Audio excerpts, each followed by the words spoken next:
ఆయనకు కేంద్ర మంత్రి పదవి. కేంద్రంలోని బీజేపీ నాయకత్వంలో ఎన్డీఏ ప్రభుత్వం జూన్ 9తో 2 ఏళ్ల పాలన పూర్తి చేసుకోబోతుంది. మొత్తం 78 మంది వరకు కేంద్ర మంత్రులతో 2024లో మోదీ ప్రభుత్వం ఏర్పాటు అయింది. అందులో 35 మందికి పైగా కేబినెట్ మంత్రులున్నారు.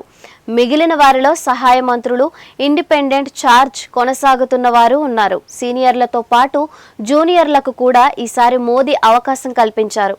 మిత్రపక్షాలకు మంత్రి పదవులను సర్దుబాటు చేయడం వల్ల కొత్త వారికి కూడా కేంద్రంలో చోటు దక్కింది.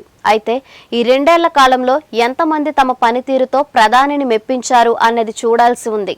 ప్రభుత్వం పనితీరును మంత్రులు అనుసరించే విధానం ద్వారానే ఎప్పుడు బేరీజు వేస్తుంటారు. దీంతో తన మంత్రుల విషయంలో మోదీ నాయకత్వంలోని కేంద్ర ప్రభుత్వం కొత్త ఆలోచనలు చేస్తుందని అంటున్నారు. ఈ నెలాఖరులోగా కేంద్ర మంత్రివర్గ విస్తరణ జరుగుతుందని చెబుతున్నారు. ఈసారి 2 తెలుగు రాష్ట్రాలకు కూడా అధిక ప్రాముఖ్యత ఇస్తారని అంటున్నారు. అందులో తీసివేతలు ఉంటాయా, కొత్తగా చోటు దక్కేది ఎవరికి అన్నది ఇప్పుడు చర్చనీయాంశమైంది.